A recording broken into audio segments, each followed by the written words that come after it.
kapulisan sa rehiyon dili sigurado nga ang napatay nga giilang drug personality sa Lapu-Lapu ang responsable sa pagpatay sa usa ka pulis.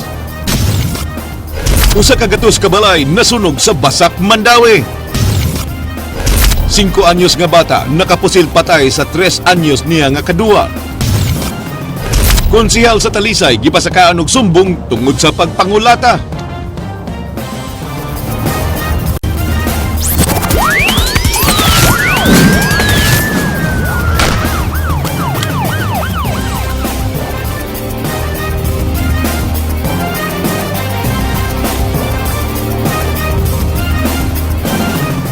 Maayong hapon Sugbo ug Kabisayan. Patay ang usa ka pulis samtang samaran ng usa sa nahitabong pinusilay sa dakbayan sa Lapu-Lapu samtang nagtan-aw sa usa ka tigbakay sa fiesta. Kini giaksyonan ni Leslie Caminado Vistil.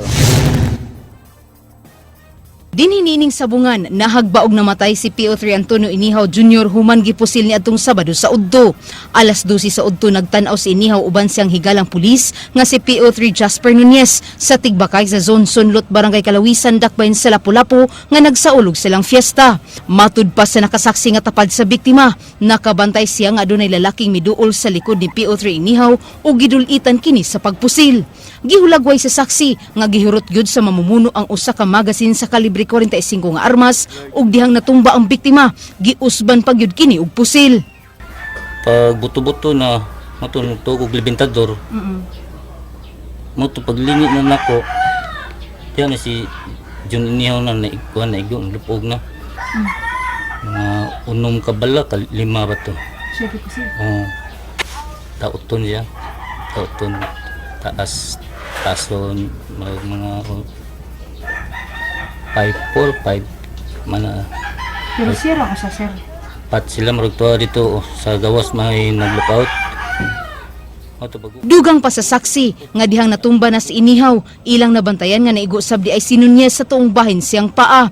Hinungdan nga wa dayon kini makagukod pa.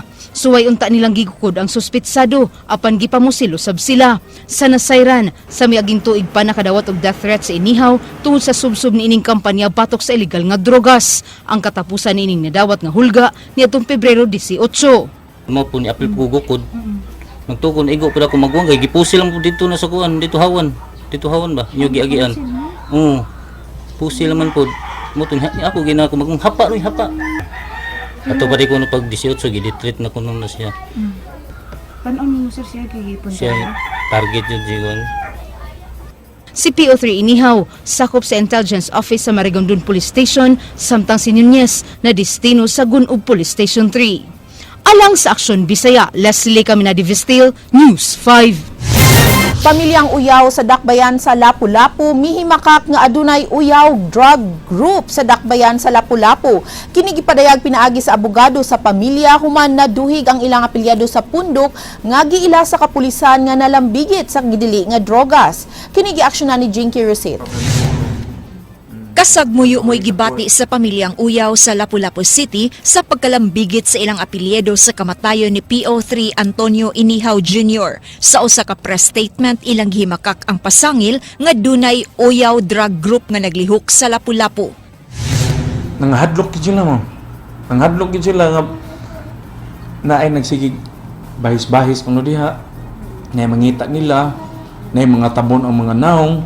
Yana napay uban mag picture mo agi motor na mag picture way mga plaka ang motor inana nahadlok gid sila.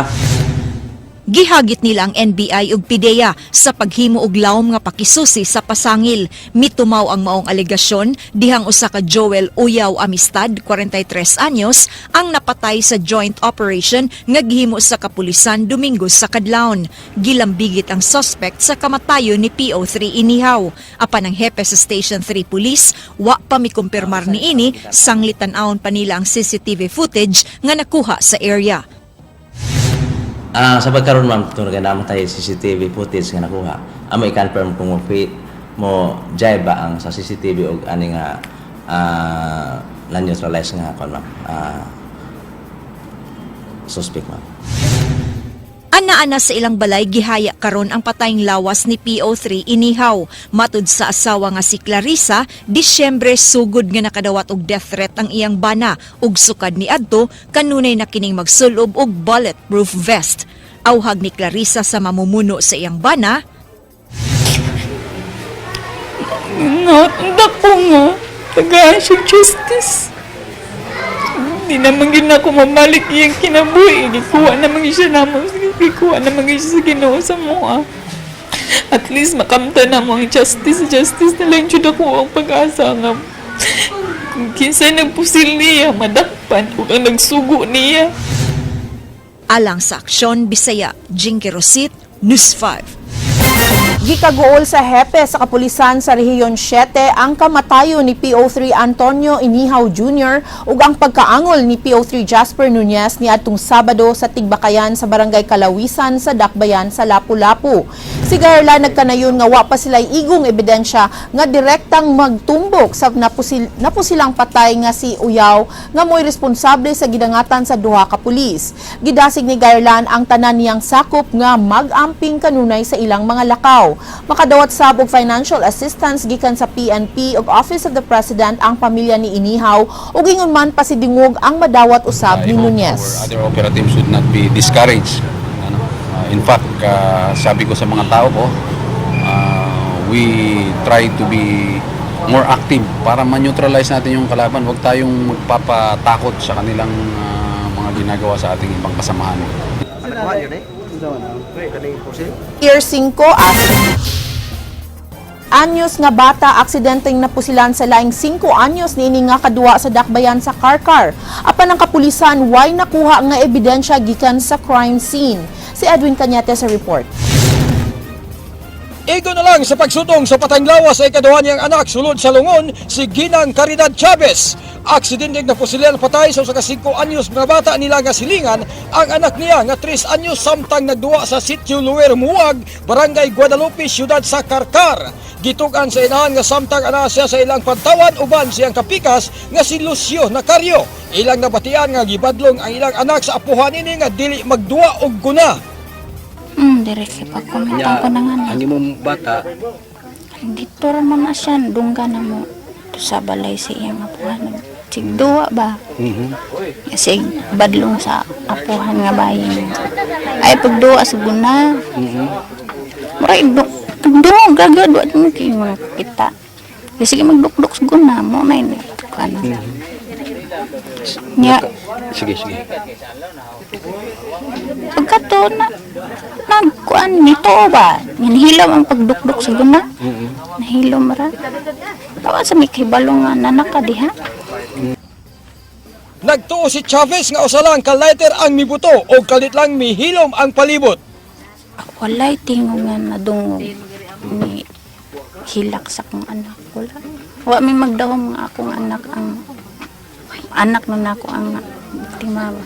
Ano si reaksyon mo pagkadungog mo sa buto ka mataranta? Ni taranta na kay ang pagkuan ako lighter lang. Duwas lighter ba? Tawag yung magdahom nga nas taas. Pinaingon man siya nga dili to lighter kay dako man kayong buto. Kidi mo ko pamilyar sa mga tingog sa mga anak ba. Ang amahan sa bata nga si Lucio Nacario dali nakadagan paingon sa nimutangan sa ilang anak tungod sa pagduda nga armas ang mibuto. Paan man ko nag-cancer, nidagan lang ko dito pag nga na, nibuto na. Akong isampit kong mga bata, niya ako lang nakita nga katong bata namang silingan, dinaog sa payag, nidagan. Walay gibit-bit. Walay gibit-bit. Pag suod na ko dito, malay ko nakita nga akong anak dito nag-ubo. Nagkoob na siya. Oo, nagkoob na siya. Samaran na dress ko. Among gibisita ang payag di nagduwa ang bata uban sa iyang higala nga dili halayo sa ilang panimay. Gitudlo ni Nacario ang dapit di nakita nga nagkulob na ang patayng lawas sa iyang anak. Nagkadugo pasab ang habol og salog nga kawayan. Ang Karkar City Police Station mingon nga wa sila'y nakuha nga ebidensya sa crime scene. Alang sa Aksyon Bisaya, Ed Cañete, News 5. Usa ka wa mailhing lalaki ang gipusil patay sa Blessed Sacrament, Barangay Tejero ning syudad. Ang biktima gibana-bana nga adunay gitas-on nga 5'3", nagpangidaron og 35 anyos ug nagsulob og sanina nga may hood. Aduna sab kini mga tattoo sa lawas nga walang iwanan. Ang kapulisan mibutyag nga nakita ang biktima nga mikanaog sa motorsiklo nga iyang gisakyan ug misulod sa usa ka lugar. Apan sa iyang pagbalik kalit nilang siya nga gipusil sa wa mailing suspect, luyo sa iyang dunggan hinungdan sa iyang kamatayon. Meaning, kinito ka na, di gini taga-diri. Posible kay atong pangutana ni mga tao ni karon nagtapo karon kung sisog wala may nakaila.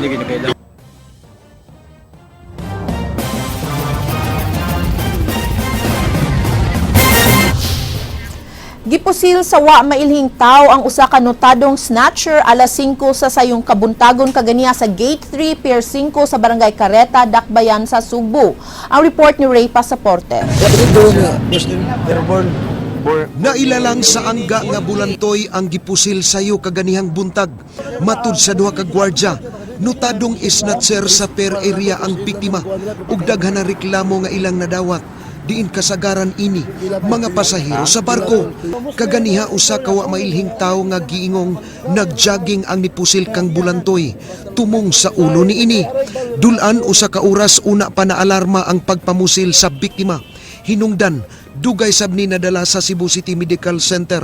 Apan gideklarar kini nga dead on arrival kon DOA. Noted nga naman. Dagan ni complainant. Kung sa may iyahang modus, magsagay yung siglitaw niya. Snatch, grabe rin tanan. Tanan niya makuha niya, matanaw niya, makaya rin niya ba. Dili. Muransak din na siya ka ng mga, bisa ka ng mga biskita yung park. Yan ko ako. Wow niya. Ang mga pasayro bang gulato niya, kumakaya niya. Mga silver, cellphone, tanan na niya. Naamay niya rin niya, nga gikwaan niya cellphone. Gitanaw gyud siya, mao gyud. Nakabiktima pa rin. Oh. Mga kuan ni siya mga usa ka siman na mupahuway ni siya na usa balik na sa ni siya tira. Iglas kayo. Iglas kayo ni siya. Gipusil patay si George Restauro 35 anyos na ila sa angga nga umpong niadtong Sabado sa gabi sa Barangay Tabunok sa Dakbayan sa Talisay. Igo ra nga nagbarug ang biktima atubangan sa usa ka panadiryahan. Diyang kalit lang dunay niabot nga motorsiklo ug ang driver niini nipusil kang Restauro. Ang biktima nga nakaangkon og samad pinusilan sa ulo. Suway pa nga gidala sa mga kapulisan sa District Hospital. Apan patay nandaan nga nidangat sa tambalanan. Usa sa gisubay sa kapulisan ang anggulo nga atraso o kaha panimaos ang motibo sa pagpusil sa biktima. Kinsa notado nga mangunguot og kawatan. Gani dunanay record kanila si Restauro. Sanglit na priso na kaniadto. In fact sa among record re na priso na po ni siya sa mga kaso nga kani mga pickpockets ba. Kay identified po ni siya sa una niya nakagawas ra po napon ganito sa usa nga nasintinsahan gud niya ang gawas po siya rated naman gud siya sa mga kaning mga kuan mga kuot ba labi na sa mga kanang musakay o mga jeep o mga POJ diri sa atong area sa Talisay rated gud ning mga tawhan agud ya sa kuan po kaso po nga mga pagpangawat involved po ni siya. Alang sa Aksyon Bisaya, Ray Pasaporte, News 5.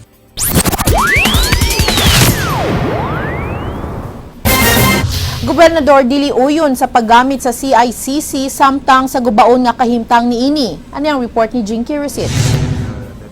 Way supak sa Cebu Governor Junjun Davide sa sugyot sa hepe sa PRO7 nga himuong check-in counter sa mga pasahero ang Cebu International Convention Center kini human giabandona ang edipisyo sukad maigo sa linog niadtong tuig 2013. Apan tungod sa gubaon nga kondisyon sa CICC, dili uyon si Davide nga gamiton kini alang sa maong katuyuan sa pagkakaron. Di niya kini ipagamit hangtod nga masiguro nga luwas ang mga tawo nga mookupar dinhi. Yeah, really safe. I would not even recommend that. No, you've seen already the condition of CICC. Naagi na nagbagyo, naagi naglinog. So I will not recommend. Sugyot sa gobernador, mas maayo kung ang palibot na lang sa CICC ang gamiton sa mga sakyanan ug mga pasahero nga buot mo biyahe paingon sa airport. Nakigalayon na ang Kapitolyo sa mga shipping companies aron dunay masakyan ang mga matanggo nga pasahero sa traffic nunot sa pag-ayo sa Mandawi-Mactan Bridge. Maybe kung kuan lang tingali, kung area like if they need an area where to kining ferry passengers by bus, pwede tingali diya sa gawas. But iti sa sulod dili lisod ana na mag-check-in daan or mo dunay mabutang sa desks dito for check-in for passengers sa mga plano. I cannot really guarantee, no. Alang sa aksyon, Bisaya, Jinky Rosit, News 5. Formal nga gisangat sa City Prosecutor's Office ang sumbong nga serious physical injuries batok ni Talisay City Councilor Eduardo Gullias III. Ang reklamante nga si Ralph Abadilla gikuyugan sa iyang abogado ug tulo ka mga testigo sa pagsangat sa reklamo.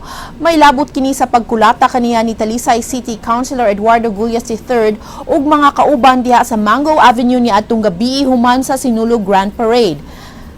Si Abadilla naputo sa bunog dihang miatubang sa News 5 kaniadto ug mireklamo nga gitabangan siya og bunog sa kampo ni Gullias. Kaganiha iyang giklaro nga na-trauma siya sa hitabo rason sa pagpadayon sa kaso ug wa sila mahadlok sa pagpasaka og gireklamo. Makabalik ko ba, makainomdom ko. Murang na-trauma. Grabe, halos everyday, makainomdom ko. Yan ay mga tanan ako. Kulbaan ko.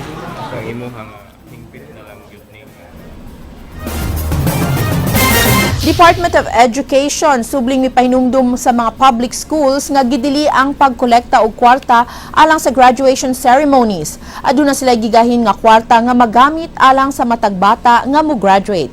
Kini gi-aksyonan ni Ryan Sorote.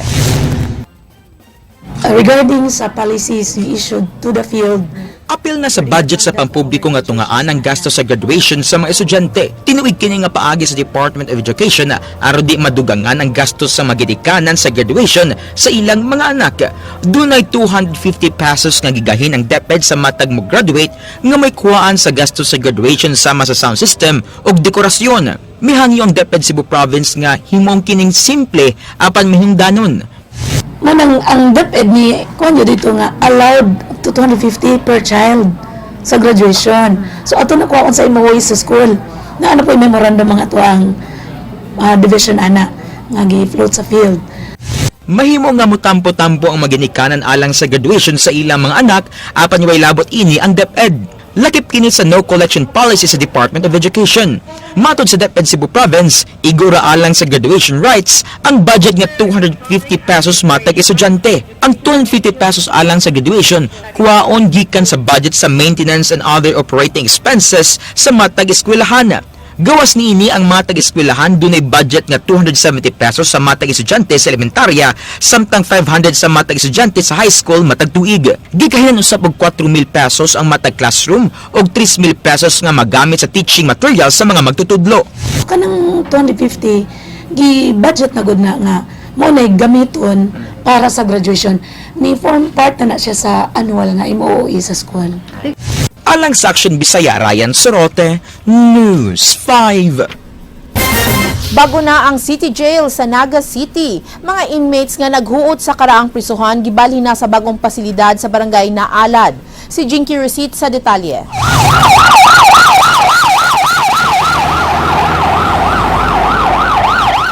Gibalhin na sa ilang bagong pasilidad ang 145 ka mga inmates sa Naga City Jail. Gikan sa karaan nini nga nahimutangan luyo sa police station, anaa na sila karon sa barangay Naalad, Naga City, diin mas hamugaway ug dako ang prisuhan. Mato ni Jail Chief Superintendent Alan Iral, kinahanglan na silang mubalhin tungod sa naghuot nga mga inmates sa karaan nga prisuhan. Kay kinahanglan naman gud ibakit tong area dito, din loy kay ang atong mga preso dito. 14 lang dapat ang masulod dito pero naantay kapingatos nga mga inmates. Nasuta nga overpopulated na kaayo ang karaang city jail. 14 ra ang capacity sa maong prisuhan. Apan tungod sa nagkataas nga ihap sa mga dinakpan, miabot na kini og 145 ang napriso sa karaang pasilidad. Ang bag-ong pasilidad sa Naga City Jail nga duha ka andana makaakomodar na og 200 hangtod 300 ka mga inmates. Giingon nga kompleto na sab kini sa tanang pasilidad. Ang usa ka inmate nalipay sa ilang pagbalhin. Kung ideal ta, mabase ta sa standard na mga 4.7, kining 145 nga inmate, tama ra po na sa ilang nga kanang space, luwag kayo na. Nga 200, 300, kaya pa niya diri. Pasalamat mi sa tanan, ilabi na sa among jail chief superintendent Alan Iral, na nakatilaw na gami ka ng hamugaway nga puiloyanan, sir. Alang sa Aksyon, Bisaya, Jinky Rosit, News 5.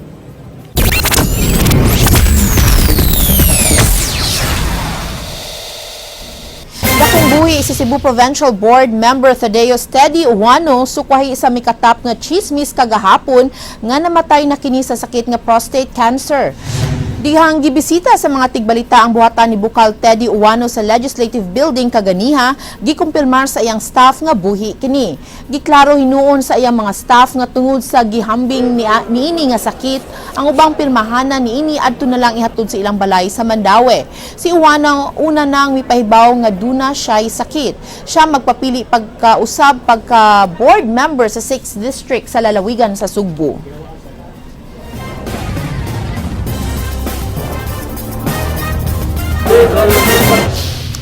Mga magtutudlo nga ma-disqualify pagkasakop sa Board of Elections sa usa ka lugar mahimo gihapon nga mo-apply sa mga lugar nga walay paryente nga kandidato. Ani ang report ni Ryan Sorote.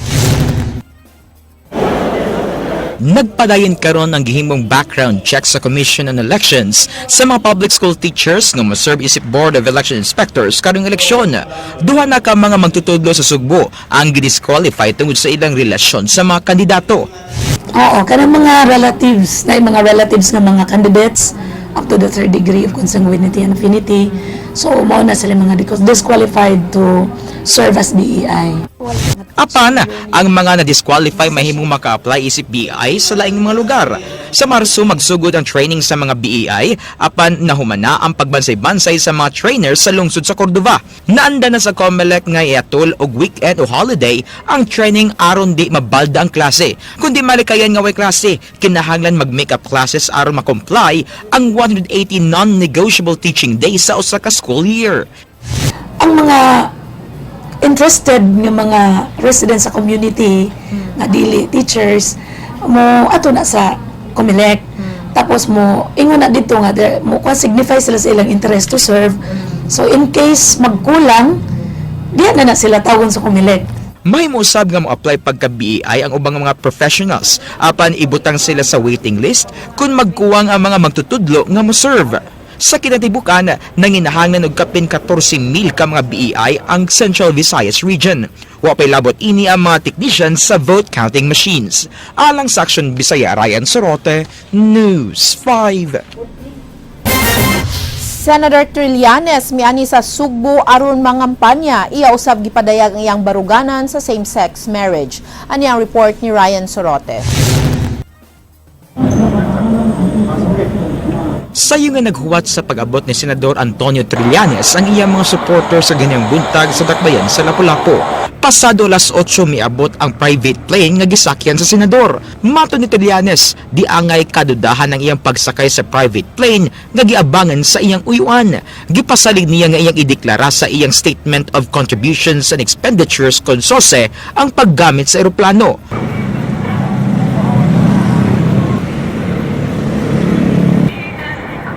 Misunod ang motorkada sa dakbayan sa Mandaue paingon sa dakbayan sa Sugbo. How will you improve with the economy of the Philippines? Usa ka open forum ang gi-organize sa mga magtutudlo sa University of Cebu nga supporters ni Trillanes, diin siya ang pinisadunggang dinapit. Tagsa-tagsa nga gitubag ni Trillanes ang mga pangutana sa mga tinunan sama sa pagsubak niya sa K-12 program sa Department of Education. Matod sa senador, igura ang karang educational system nga gilisod-lisod lang sa gobyerno. This administration has been pushing for the K-12 program. I am against that program. I have been pushing for the suspension of the K-12 program. Why? Because nobody needs it. Giyag-yag usab sa senador ang iyang pagsuporta sa pagbalik sa death penalty aron sa pagluto sa mga salawayon sa katilingban. Giatangan og gikahugyawan usab sa mga tinunan sa UC ang baruganan ng Trillanes sa same-sex marriage nga way klaro. Tuturuan natin yung mga kabataan to be more accepting with everyone. So, dito natin sinimulan. And eventually, we will get to that point na ang society natin, we will be more accepting to the LGBT community. Alang sa Action Bisaya, Ryan Sorote, News 5.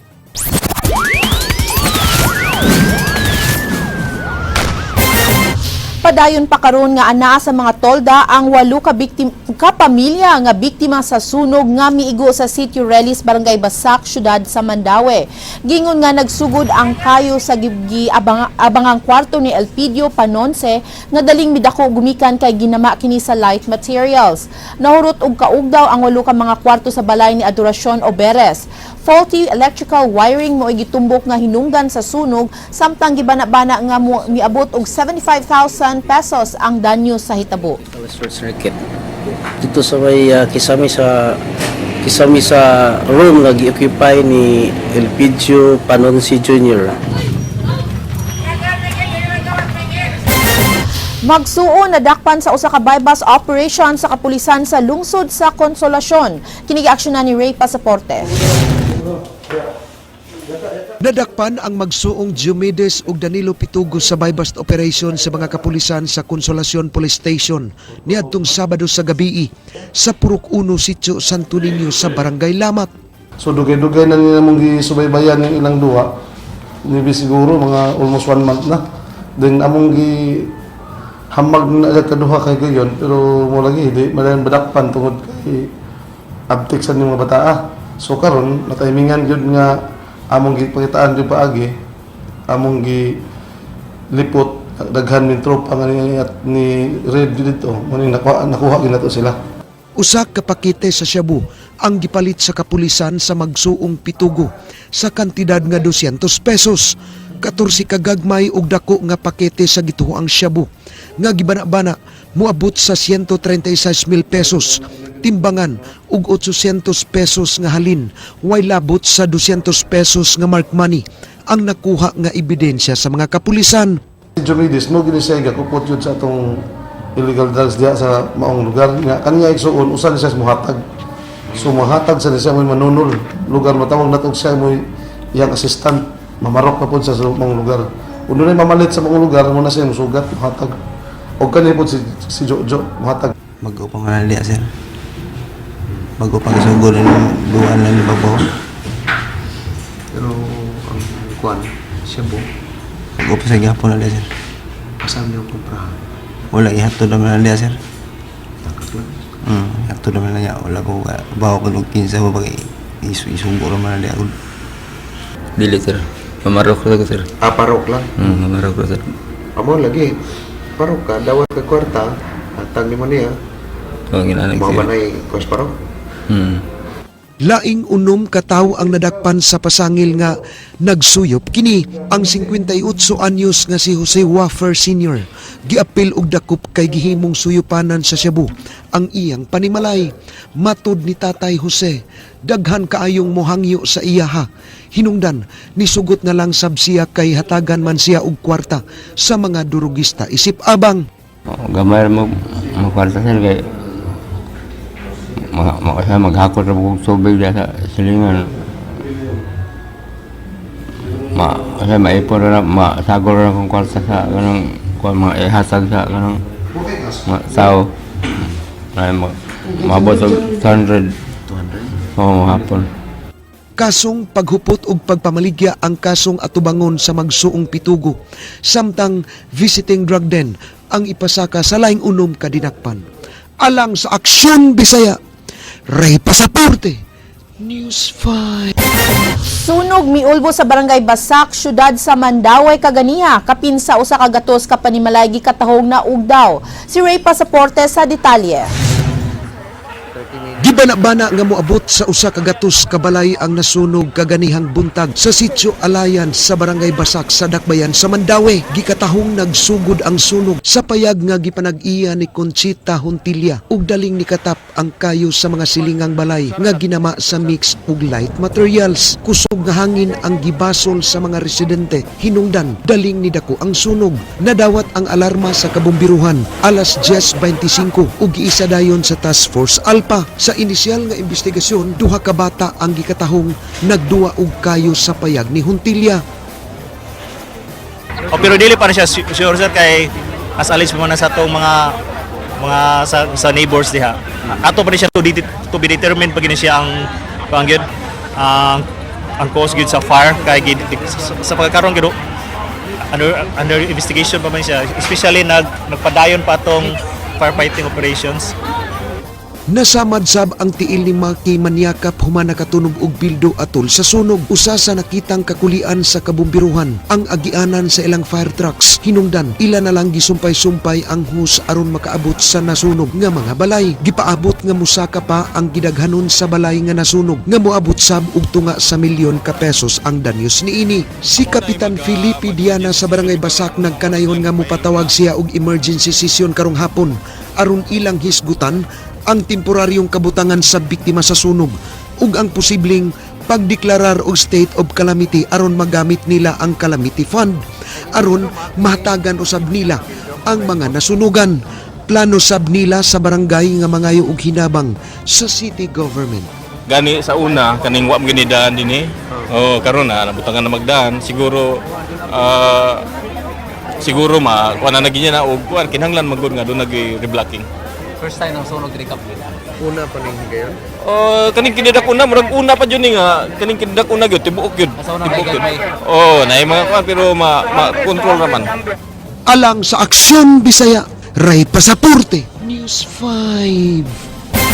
UP Cebu formal nga mipahibalo nga sila ang mo-host sa ikaduha nga hutong sa presidential debate nga ipaygayon dinhi sa Sugbo. Dungan niini mao ang paglusad sa UP Cebu sa ilang WISE UP Cebu Voter Education Program. Ani ang report ni Ryan Sarote. Space for them. These 1,500. Gipaybaw sa University of the Visayas, Cebu nga sila mo'y opisyal nga venue sa ikaduha nga presidential debate sa Visayas Leg karong Marso 20. Matod sa mga organizer sa UP Cebu Cultural Center ipahigayon ang debate. 400 ra ang makasud sa UP Cultural Center nga naglangkob na sa entourage sa mga presidential aspirants, mga taga-commission on election o mga sakop sa media. Was that every time there is a commercial, the live stream goes by. There's just the title board. So what we will do is that to pipe in again what is happening outside. Magmuntar og mga dagko nga screen sa organizers gawa sa Cultural Center.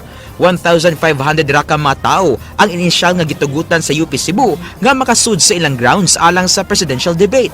Sagad ini gikan sa 17 ka mga tungaan nga gi-invite sa UP Cebu nga motambong sa ilang Wise Up Cebu activity kansang tumong ang pag-edukar sa mga botante.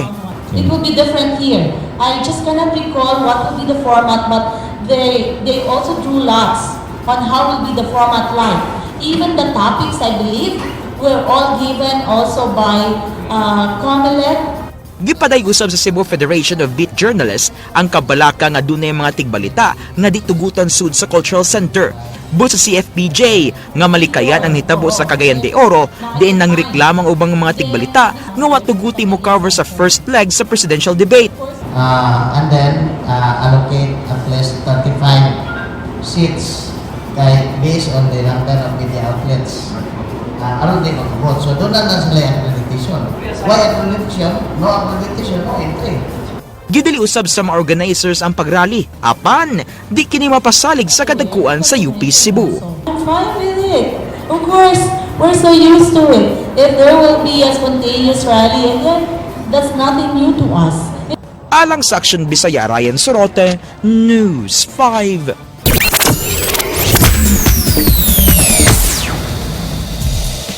Happy vibes lang sa TV5. Labing dakong produksyon nga gipituunan sa mga nag-unang bituon sa Philippine showbiz industry ug ang may labing dakong gasto nga teleserye sa kasaysayan sa Kapatid Network. Mao ang labing bag-ong teleserye sa TV5 nga ang Panday nga gibituonan ni kapatid Richard Gutierrez nga magsugod na karong Pebrero 29.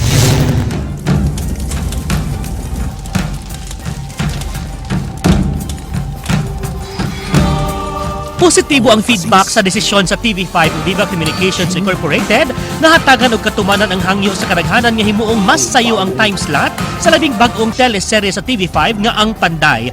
Matud pa, daghan ang mga ginikanan nga mi-react sa 9 PM time slot sa ang Panday nga magsugod na karong Pebrero 29.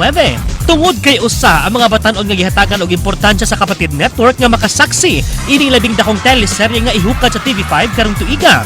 Nasa butang himuon na lamang kining alas 7 hangtod alas 7:45 sa gabi, matag adlang Lunes, Martes ug Huwebes. Kahinumduman nga naila na si kapatid Richard Gutierrez isip Pantaserye King ug daghan na kining mga followers nga kabataan. Hinungdan nga usa sila sa gikonsidera sa mas gipasayong oras sa pagpasalida ni ini.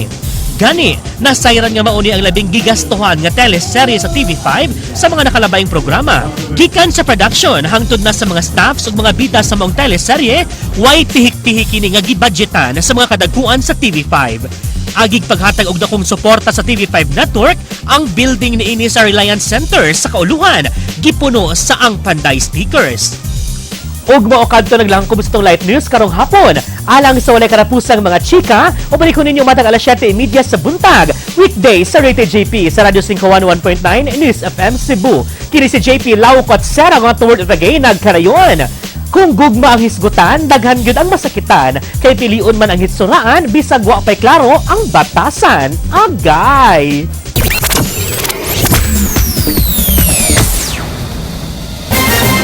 Mokad to mga balita sa Aksyon Bisaya, mga balita nga pundasyon sa ligdong opinyon o konkretong solusyon. Ako si Georgia Herrera.